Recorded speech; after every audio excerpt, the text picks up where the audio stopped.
नाजरीन, जब भी हम दुनिया के अमीर तरीन लोगों की बात करते हैं तो ऑटोमेटिकली हमारे दिमाग में जेफ बेजोस और बिल गेट्स जैसे नाम सामने आते हैं।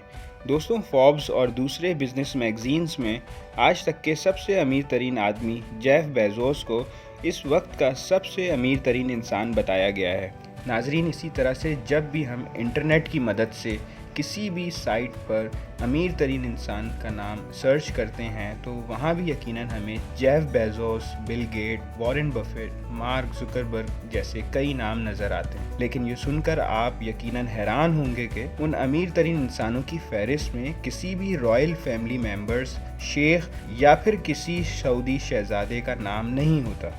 जी नाजरीन, आज की इस वीडियो में हम आपको बताएंगे कि आखिर क्यों इन बिज़नेस मैगजीन्स में किसी रॉयल फैमिली, शेख या सऊदी प्रिंस का नाम अमीर तरीन इंसानों की फहरिस्त में नज़र नहीं आता।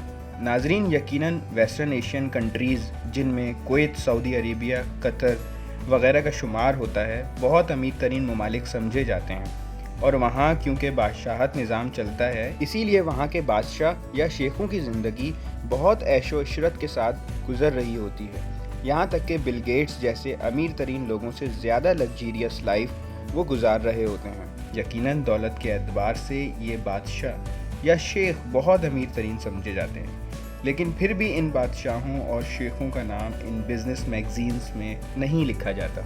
दोस्तों, सबसे पहले बात करते हैं कि ये अमीर तरीन इंसानों की फहरिस्त कौन बनाता है। जी हाँ दोस्तों, ये फहरिस्त मुख्तलिफ बिज़नेस मैगजीन्स बनाते हैं, जैसा कि फोर्ब्स, बिज़नेस इनसाइडर, ब्लूमबर्ग ऐसी बड़ी कंपनीज बनाती हैं। इन तमाम मैगजीन्स की फहरिस्त तकरीबन एक जैसी ही होती है, लेकिन इन सब में फोर्ब्स सबसे ज़्यादा रिलायबल सोर्स समझी जाती है। तो यकीनन ये जानना भी ज़रूरी है कि फोर्ब्स इन अमीर तरीन इंसानों की फहरिस्त बनाने के लिए तमाम तर मालूमात कैसे और कहाँ से जमा करता है। इस सवाल का जवाब देने के लिए जब फोर्ब्स मैगजीन की सबसे ज़्यादा जानी मानी टॉप एडिटर कैरी डोलन से पूछा गया तो उन्होंने मुकम्मल तौर पर वजाहत दी कि इन तमाम मालूमात को तब तक जमा नहीं किया जा सकता जब तक हमारे साथ वो बिजनेसमैन खुद इन्वॉल्व ना हो।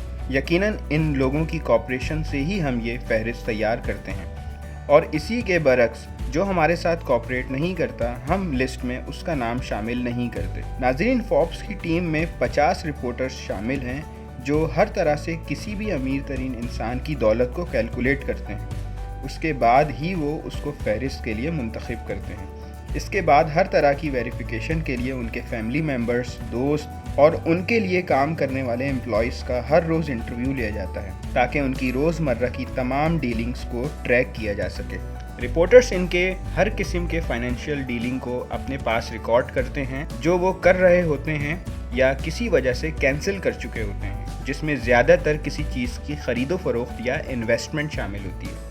लेकिन फिर भी फोर्ब्स मुकम्मल तौर पर उनका अंदाज़ा नहीं लगा पाती। पिछले कुछ सालों में फोर्ब्स इन दौलतमंदों की दौलत को कैलकुलेट करने में मिस्टेक भी कर चुकी है, लेकिन फिर भी फोर्ब्स को किसी हद तक एक रिलायबल सोर्स समझा जाता है। तो नाजरीन, अब सवाल पैदा होता है कि फोर्ब्स की फहरिस्त में रॉयल फैमिली मेम्बर्स या सऊदी प्रिंस या शेख शामिल क्यों नहीं होते। नाजरीन, फोर्ब्स हमेशा अमीर तरीन इंसानों की फहरिस्त में उन लोगों को शामिल करता है जो खुद अपने बल पर दौलतमंद बने हों या उन्होंने अपनी काबिलियत से कम $1 बिलियन कमाए हों। लेकिन यहाँ बहुत सारे ऐसे अमीर तरीन लोग भी हैं जो यकीनन अपने बल पर अमीर नहीं हुए। ज़्यादातर लोग विरासत में मिली दौलत से अमीर बने हुए हैं, जैसा कि हम बात कर लेते हैं मुकेश अंबानी की, जिनका ताल्लुक एक अमीर घराने से है, इसीलिए वो इस फहरिस्त में शामिल नहीं हैं। दोस्तों, यहाँ मैं आपको एक मिसाल देता चलूँ। तसव्वुर करें एक इंसान जिसके पास $10 बिलियन हैं और वो फोर्ब्स लिस्ट में है। अगर वो अपनी दौलत अपने 5 बच्चों में डिवाइड कर देता है तो हर किसी के हिस्से में $2 बिलियन आएंगे। इसीलिए वो $2 बिलियन के साथ इस फोर्ब्स लिस्ट में शामिल नहीं हो सकता। लेकिन अगर उनमें से कोई भी $2 बिलियन को अपने बल पर $20 मिलियन बना लेता है किसी भी कारोबार में लगाकर, तो यकीनन वो उसकी खुद की कमाई समझी जाएगी और उसको फोर्ब्स मैगजीन अपनी लिस्ट में शामिल करने का रवादार होगा। इसीलिए सऊदी शहजादे या शेख दौलत अपनी ना होने की वजह से इस अमीर तरीन इंसानों की फहरिस्त में नहीं समझे जाते, क्योंकि ये दौलत उनको विरासत में मिली होती है। नाजरीन, यहाँ हम आपको बताते चलें कि 2017 में वलीद बिन तलाल को फोर्ब्स मैगजीन की लिस्ट में $18 बिलियन के साथ शामिल किया गया था, मगर इस फहरिस्त के शाया होने के बाद वलीद बिन तलाल ने इस फहरिस्त को मानने से इनकार करते हुए कहा था कि ये फहरिस्त दुरुस्त नहीं, मेरी दौलत इस लिस्ट से 10 गुना ज़्यादा है। उसके बाद फोर्ब्स ने डिसाइड किया कि वेस्टर्न एशियन कंट्रीज़ के किसी भी रॉयल फैमिली मेंबर्स को इस फहरिस्त में शामिल नहीं किया जाएगा। अगर हम बात करें ब्रिटिश रॉयल फैमिली की, जो कि यकीनन वो भी एक ऐश व इशरत वाली ज़िंदगी गुजार रहे होते हैं, उनकी भी अपनी ज़ाती कोई प्रॉपर्टी नहीं होती, वो भी विरासत या अपनी तख्त की बिना पर अमीर तरीन फैमिली तस्वुर किए जाते हैं। इसीलिए इन तमाम रॉयल फैमिलीज़ का नाम फोर्ब्स की फहरिस्त में नहीं होता।